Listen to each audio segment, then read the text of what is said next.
Welcome to Sports Life presented by White Plus Pro Sensitive Toothpaste. আপনাদের সঙ্গে আছে আমি সঞ্জনা আইভি।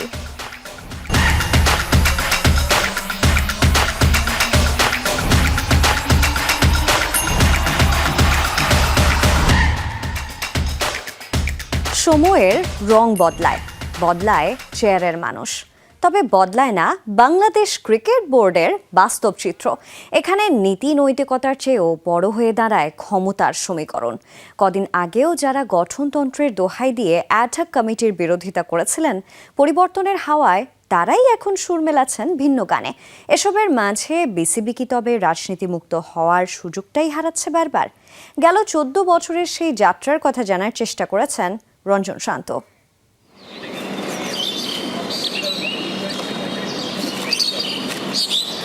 বিসিবিতে কাজ হচ্ছে, এই জায়গাটাকে আরও বেশি মসৃণ করা হচ্ছে। ঠিক এই জায়গা দিয়ে দর্শক যারা আছেন, হোম অফ ক্রিকেটে যখন বড় ম্যাচ হয় তারা যান খেলা দেখতে, কিন্তু যে খেলা তারা দেখতে চান সেই ক্রিকেটটা কতটা মসৃণ হচ্ছে আসলে। সামাজিক যোগাযোগ মাধ্যমে সম্প্রতি সাবেক তারকা ক্রিকেটার ইমরুল কায়েস তিনি ক্ষোভ ঝেড়েছেন, বলেছেন দেশের ক্রিকেটের অভিভাবকদের এই ক্ষমতার লড়াই আর ব্যক্তিগত রেষারেষির কারণে লিগ কেন বন্ধ অনেক দিন ধরেই। যে ক্রিকেট নিয়ে এত আবেগ, এত ভালোবাসা, মুখে সেই ক্রিকেটের উন্নয়নের কথা বললেও কাজে কি সেটা প্রকাশ পায়? বিষয়টাকে হাস্যকর বলেছেন তিনি। যে ক্রিকেটকে উন্নয়ন করতে চায় বোর্ড, সেই ক্রিকেটের মসনদে বসতে যেই ঘরোয়া ক্রিকেটারদের রুটি রুজি বন্ধ।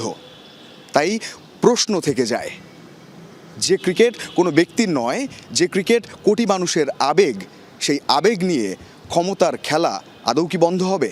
হলে সেটা কবে? একটু অতীত ঘাঁটা যাক। একটানা 4326 দিন, 2012 থেকে 2024 বিসিবির মসনদে নাজমুল হাসান পাপনের একচ্ছত্র আধিপত্য শেষ হয় 5 আগস্টের ছাত্র জনতার গণ অভ্যুত্থানে। 21 আগস্ট পদত্যাগের মধ্য দিয়ে ইতি ঘটে বিসিবির দীর্ঘতম এক অধ্যায়ের। সংস্কারের জোয়ারে 2024-এর আগস্টে বিসিবির হাল ধরেন ফারুক আহমেদ। তবে দৃশ্যপট বদলায় পরের বছর। 2025-এর মে মাসে আকস্মিকভাবেই দায়িত্বভার তুলে দেওয়া হয় দেশের প্রথম টেস্ট সেঞ্চুরিয়ান আমিনুল ইসলাম বুলবুলের হাতে। এই রদবদলকে পূর্ণাঙ্গ রূপ দিতে আসে নির্বাচন। কিন্তু জাতীয় নির্বাচনের মাত্র 5 মাস আগে বিসিবির নির্বাচন আয়োজনের যৌক্তিকতা নিয়ে ওঠে প্রশ্ন। এদেশের রাজনৈতিক সংস্কৃতি কারো অজানা নয়। নতুন সরকার আসার পর তাদের চিন্তা মতো একটা বোর্ড চাওয়া এদেশে নতুন কিছু নয়। সেই শঙ্কা থেকেই অনেকেই তখন বিরোধিতা করেছিলেন নির্বাচনের। বিকল্প হিসেবে এসেছিল তৎকালীন কমিটিকে আরও কয়েক মাসের জন্য বর্ধিত করা কিংবা অ্যাডহক কমিটি গঠন। কিন্তু অ্যাডহক কমিটির আলোচনা আসার সাথে সাথেই তার বিরোধিতা করতে মাঠে নামে ঢাকার ক্লাবগুলো নিয়ে গঠিত সংগঠন। মিরপুর স্টেডিয়ামে দাঁড়িয়ে তখন হুঙ্কার দিয়েছিলেন ঢাকা ক্রিকেট ক্লাব অর্গানাইজার্স অ্যাসোসিয়েশনের কর্তারা। গঠনতন্ত্রের দোহাই দিয়ে অ্যাডহক কমিটিকে তারা আখ্যা দিয়েছিলেন অবৈধ হিসেবে। সাম্প্রতিককালে বিভিন্ন জায়গায় আমরা জানতে পেরেছি যে অ্যাডহক কমিটি করে একটি বোর্ড পরিচালনার একটি পরিকল্পনা চলছে। তো এখানে একটি জিনিস আমি বলবো, অ্যাডহক কমিটি আইসিসির রুলস রেগুলেশনস বা বিসিবির গঠনতন্ত্রে যেটা আছে, কি পরিস্থিতিতে অ্যাডহক কমিটি হবে সেটা কিন্তু মেনশন করা আছে, বা এই ধরনের কোনো অপশন আছে বলে আমার জানা নেই। সময় বদলেছে মেরুকরণ। মাত্র 5 মাস পর এখন আবারও বাতাসে ভাসছে সেই অ্যাডহক কমিটির গুঞ্জন। শঙ্কা ভাবা হচ্ছিল গেল আগস্টে রাজনৈতিক সরকার আসার পর স্বাভাবিকভাবেই হাঁটা হচ্ছে সেই পথেই। প্রশ্নের মুখে 2025-এর 6 অক্টোবর সেই নির্বাচন। চলছে তদন্ত। যে গঠনতন্ত্রের দোহাই দিয়ে তখন বিরোধিতা করা হয়েছিল, সময়ের চাকা ঘুরতেই সেই বিরোধিতাকারীদের কণ্ঠেই এখন ভিন্ন সুর। অ্যাডহক কমিটির নাম লেখাতে চলছে দৌড়ঝাঁপ। ক্রিকেট বোর্ডের যে মেয়াদ শেষ হবে তারপরে নির্বাচন হবে, এটাই হলো স্বাভাবিক প্রক্রিয়া। আর সংকট সৃষ্টি করছে যারা, তারা কিন্তু নির্বাচনকে অনেকেই ভয় পাইতে পারে, যে ভয় পায় যে নির্বাচন করলে আমরা জিতবো কি জিতবো না, এই ধরনের একটা আশঙ্কা থেকে কিন্তু অনেকে চেষ্টা করছে।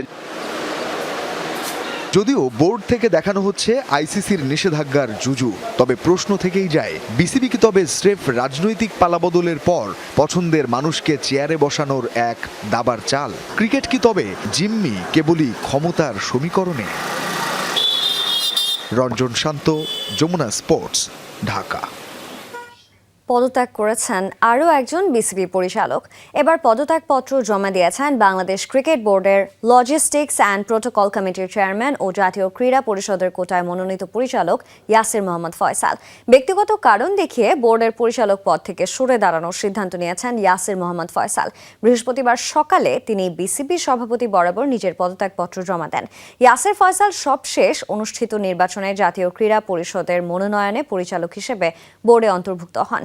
পরবর্তীতে তিনি লজিস্টিক্স অ্যান্ড প্রোটোকল কমিটির চেয়ারম্যানের দায়িত্ব পান। তার সরে যাওয়ার মধ্য দিয়ে সাম্প্রতিক সময়ে বাংলাদেশ ক্রিকেট বোর্ডে পরিচালকদের পদত্যাগের ধারাবাহিকতা আরও এক ধাপ বাড়ল। এর আগে আরও দুই পরিচালক ইশতিয়াক সাদেক ও আমজাদ হোসেন বোর্ড থেকে পদত্যাগ করেন।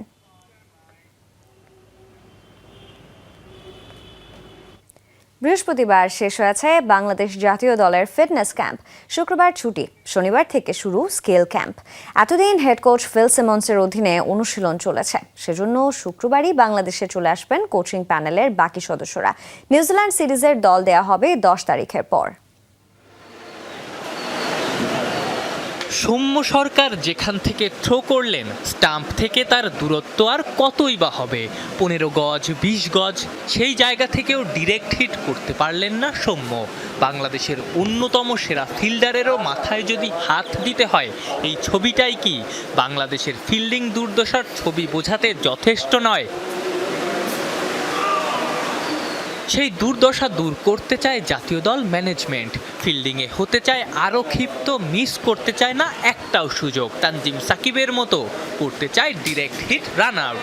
সেজন্য প্রায় সপ্তাহখানেক ফিল্ডিং অনুশীলন করেছেন বিশেষ এই ক্যাম্পে থাকা 37 জন ক্রিকেটার। ঈদের পর থেকে ফিল্ডিংয়ের পাশাপাশি ফিটনেস ট্রেনিংও করেছেন ক্রিকেটাররা। বৃহস্পতিবার ছিল ফিটনেস ট্রেনিংয়ের শেষ দিন। শেষ দিনে পুরো মাঠ কয়েকবার চক্কর দিয়েছেন ক্রিকেটাররা। তাদের এন্ডিওরেন্স বাড়াতেই এই অনুশীলন হয়েছে, কেননা বড় ইনিংস খেলতে কিংবা লম্বা সময় মাঠে থাকতে যে এন্ডিওরেন্স ভালো থাকা জরুরি। এতদিন হেড কোচ ফিল সিমন্সের অধীনে অনুশীলন চলেছে। শুক্রবার অনুশীলন নেই, শনিবার থেকে শুরু স্কিল প্র্যাকটিস। সেজন্য শুক্রবারই বাংলাদেশে চলে আসবেন কোচিং প্যানেলের বাকি সদস্যরা। চলতি মাসের 13 তারিখ বাংলাদেশে আসবে নিউজিল্যান্ড। 3টা করে ওয়ানডে ও টি20 খেলবে দুই দল। শুরুতে 3 ম্যাচের ওয়ানডে সিরিজ, 10 তারিখের পর এই সিরিজের দল দেবে নবনিযুক্ত নির্বাচক প্যানেল। পরে টি20 সিরিজের জন্য টি20 বিশ্বকাপের দলকেই বহাল রাখার প্রাথমিক সিদ্ধান্ত তাদের। পিএসএল খেলতে থাকা কোনো ক্রিকেটার কোনো সিরিজের দলে না থাকলে তাদের এনওসি বাড়ার সম্ভাবনা আছে। Afnan Piyal, Jamuna sports, Dhaka.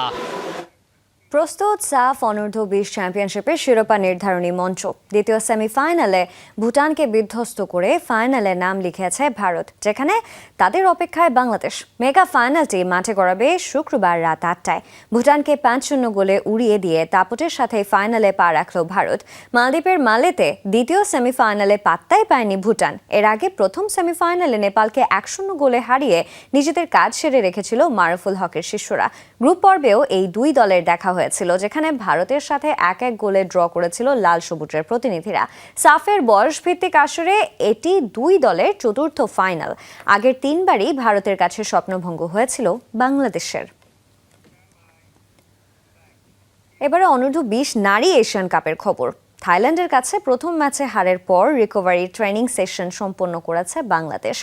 Alpine training ক্যাম্পের 2 নম্বর পিচে বৃহস্পতিবার সকালে অনুষ্ঠিত হয় এই অনুশীলন।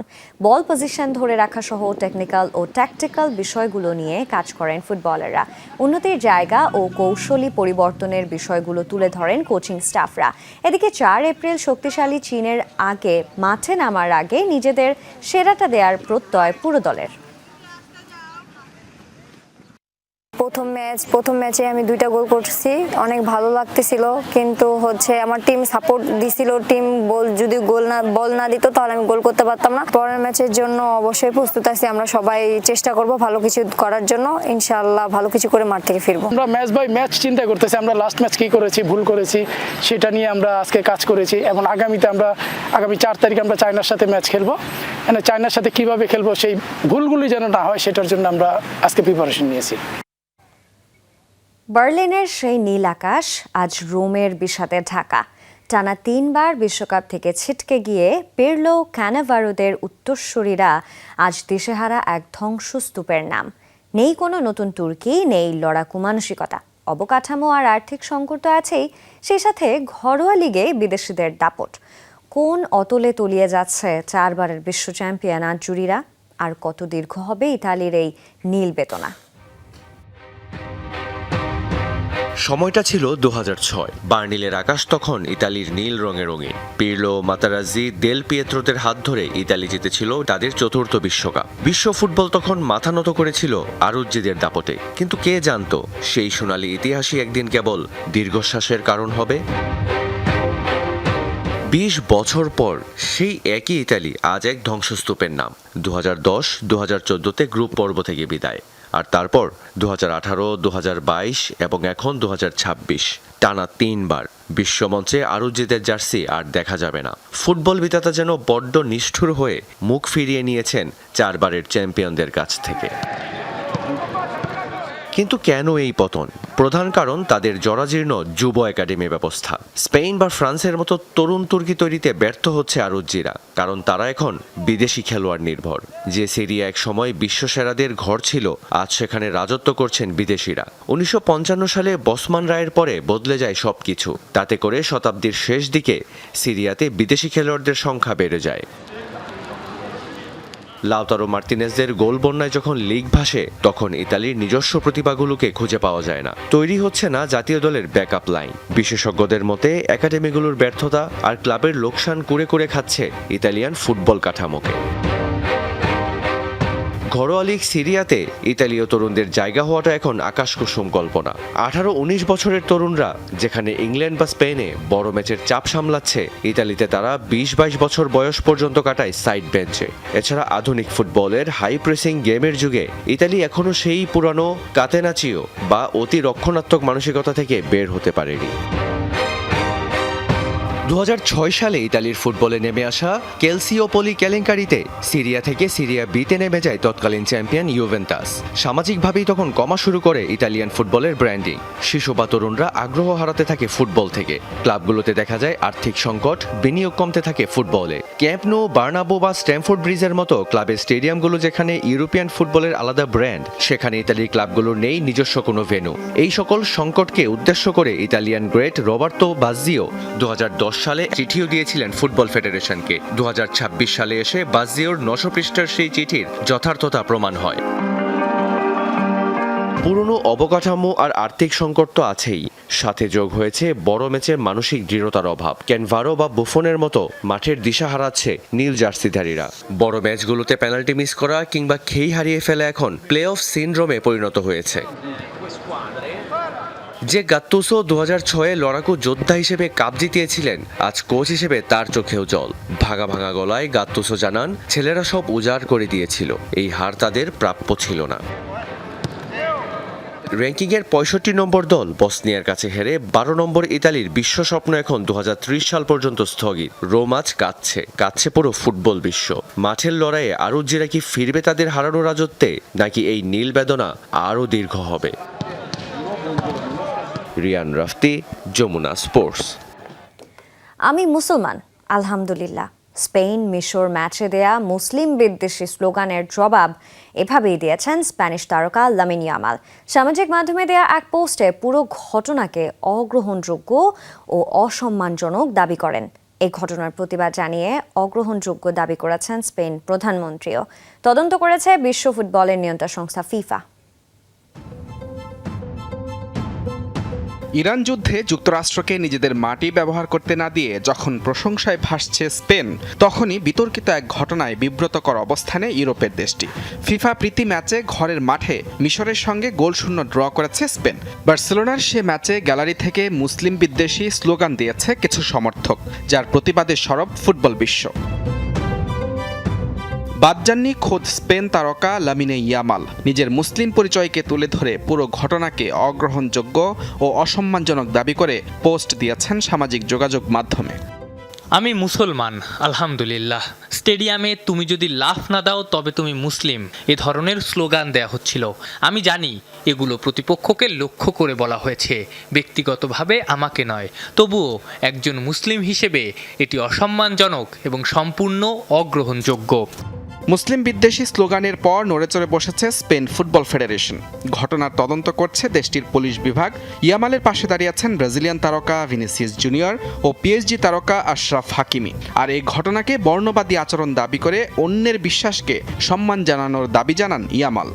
আমি বুঝি সব সমর্থক এমন নয়, কিন্তু যারা এ ধরনের স্লোগান দেয় তাদের বলবো, স্টেডিয়ামের ভেতরে অন্যদের নিয়ে উপহাস করতে ধর্মকে ব্যবহার করা অজ্ঞতা ও বর্ণবাদী আচরণ। ফুটবল উপভোগ করার জন্য, নিজের দলকে সমর্থন দেওয়ার জন্য, অন্যের পরিচয় বা বিশ্বাসকে অসম্মান করার জন্য নয়। মুসলিম বিদ্বেষী স্লোগানের ঘটনায় প্রতিবাদ জানিয়েছে মিশর ফুটবল ফেডারেশন। কঠোর অবস্থানে যাওয়ার হুঁশিয়ারি স্পেন ক্রীড়ামন্ত্রীর। আর পুরো ঘটনাকে অগ্রহণযোগ্য দাবি করে পোস্ট দিয়েছেন স্পেনের প্রধানমন্ত্রী। আমরা কোনোভাবেই একটি অসভ্য সংখ্যালঘু গোষ্ঠীকে বৈচিত্র্যময় ও সহনশীল দেশ হিসেবে স্পেনের বাস্তবতাকে কলঙ্কিত করতে দিতে পারি না। এদিকে তদন্ত শুরু করেছে বিশ্ব ফুটবলের নিয়ন্ত্রক সংস্থা ফিফা। ম্যাচের বিভিন্ন প্রতিবেদন বিশ্লেষণ করে স্পেনের বিরুদ্ধে শাস্তিমূলক ব্যবস্থাও নিতে পারে ফিফা। মুজরেবিন তারেক, যমুনা স্পোর্টস। রংপুরে অনুষ্ঠিত হলো নূরে মদিনা মডেল মাদ্রাসার ক্ষুদে শিক্ষার্থীদের বার্ষিক ক্রীড়া প্রতিযোগিতা। বৃহস্পতিবার দিনভর নগরের পলিটেকনিক্যাল ইনস্টিটিউট মাঠে এই প্রতিযোগিতা অনুষ্ঠিত হয়।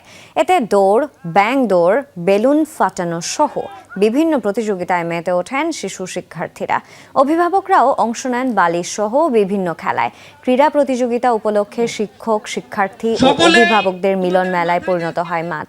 আয়োজকদের দাবি, ধর্মীয় এবং আধুনিক শিক্ষার পাশাপাশি খেলাধুলা সহ বিভিন্ন কো কারিকুলাম পরিচালনার মাধ্যমে শিক্ষার্থীদের ভালো মানুষ তৈরির চেষ্টা তাদের। খেলা দিয়েছি, ফার্স্ট হয়েছে, অনেক ভালো লাগতেছে, সুন্দর লাগতেছে। আমি তৃতীয় হয়েছি বেলুন খেলায়, আমার খুবই ভালো লাগতেছে। পড়াশোনার পাশাপাশি এখানে বার্ষিক ক্রীড়া প্রতিযোগিতা যে আয়োজন করা হয়েছে আলহামদুলিল্লাহ যথেষ্ট ভালো। পড়ালেখার পাশাপাশি নির্দোষমূলক বিনোদনের আয়োজন করে থাকি। তারই ধারাবাহিকতায় বার্ষিক ক্রীড়া প্রতিযোগিতা 2026-এর আয়োজন আমরা করেছি। আমরা যেন জাতি এবং দেশের কল্যাণে তাদেরকে নিয়োজিত করতে পারি। জয় দিয়ে এশিয়ান গেমস হকির বাছাই পর্ব শুরু করলো বাংলাদেশ। থাইল্যান্ডের ব্যাংককে আজ নিজেদের প্রথম ম্যাচে হার না মানা লড়াইয়ে চাইনিজ তাইপেকে 4-3 গোলে হারিয়েছে লাল সবুজ প্রতিনিধিরা। ব্যাংককের রয়্যাল থাই এয়ারফোর্স মাঠে ম্যাচের শুরুতেই গোল হজম করে পিছিয়ে পড়েছিল বাংলাদেশ। তবে 15 মিনিটে আশরাফুল ইসলামের হাত ধরে সমতায় ফেরে দল। এরপর 22 মিনিটে আবারও আশরাফুলের পেনাল্টি কর্নার এবং তৃতীয় কোয়ার্টারে আমিরুল ইসলামের লক্ষ্যভেদে চালকের আসনে বসে লাল সবুজরা। ম্যাচের শেষ মুহূর্তে দিন ইসলাম ব্যবধান 4-1 করলেও নাটকীয়ভাবে 2 গোল শোধ দিয়ে লড়াই জমিয়ে তোলে তাইপে। তবে শেষ পর্যন্ত 4-3 ব্যবধানের ঘাম ঝরানো জয় নিয়ে মাঠ ছাড়ে বাংলাদেশ। এই নিয়ে চাইনিজ তাইপের বিপক্ষে টানা 4 জয়ের রেকর্ড ধরে রাখলো লাল সবুজরা।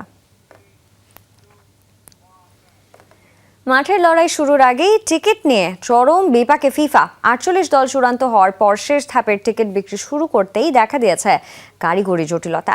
শেষ মুহূর্তে বিক্রয় পর্বের টিকিট পেতে ঘন্টার পর ঘন্টা অপেক্ষা করতে হচ্ছে সমর্থকদের। শুধু সিস্টেম জটিলতাই নয়, কোন ম্যাচে টিকিটের দাম কত তা নিয়েও ধোঁয়াশা কাটায়নি বিশ্ব ফুটবলের নিয়ন্ত্রক সংস্থাটি। ডায়নামিক পদ্ধতিতে টিকিটের আকাশচুম্বী দাম নির্ধারণ করা ইতিমধ্যে ইউরোপীয় কমিশনে জমা পড়েছে অভিযোগ। চাহিদাকে 1000 বছরের বিশ্বকাপের সমান দাবি করলেও মাঠের বাইরের এই অব্যবস্থাপনার জন্য সমালোচিত হচ্ছেন ফিফা সভাপতি জিয়ান্নি ইনফান্টিনো। আন্তর্জাতিক ক্রিকেট থেকে অবসরের ঘোষণা দিয়েছেন রাসি ফান ডার ডিউসেন।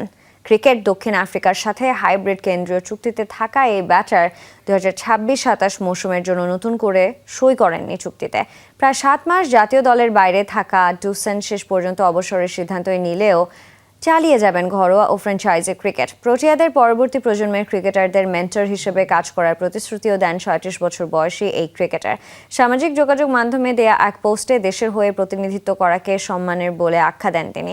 2018 সালে অক্টোবর থেকে 2025 সালের আগস্ট পর্যন্ত দক্ষিণ আফ্রিকার হয়ে 18 টেস্ট, 71 ওয়ানডে ও 57 টি20 খেলেছেন ডিউসেন। প্রোটিয়াদের ওয়ানডে ইতিহাসে এবিটি ভিলিয়ার্সের পর দ্বিতীয় সর্বোচ্চ গড় নিয়ে ক্যারিয়ার শেষ করলেন তিনি। এক নেতিবাচক রেকর্ডে এবার শিরোনাম হলো চেলসি। 2024-25 মৌসুমে 26 কোটি 24 লাখ পাউন্ড লোকসানের বোঝা কাঁধে নিয়েছে ব্লুজরা, যা ইংলিশ ফুটবলের ইতিহাসে এক বছরে সর্বোচ্চ লোকসানের রেকর্ড। মাঠের পারফরমেন্সে বেশ উজ্জ্বল ছিল চেলসি। কনফারেন্স লিগ জয় এবং প্রিমিয়ার লিগে শীর্ষ 4 থেকে মৌসুম শেষ করায় তাদের আয় বেড়ে দাঁড়িয়েছে প্রায় 49 কোটি পাউন্ডে। বিশেষ করে টিভি স্বত্ব এবং ক্লাব বিশ্বকাপ থেকে মোটা অঙ্কের অর্থ ঢুকেছে ক্লাবের তহবিলে, কিন্তু মুদ্রার উল্টো পিঠ বলছে অন্য কথা। 2022 সালে মালিকানা পরিবর্তনের পর থেকে খেলোয়াড় কেনায় 100 কোটি পাউন্ডের বেশি ব্যয়ের খেসারত দিচ্ছে ব্লুজরা। আর এই ছিল আজকে স্পোর্টস লাইভে। এতক্ষণ সঙ্গে থাকার জন্য সবাইকে ধন্যবাদ। আল্লাহ হাফেজ।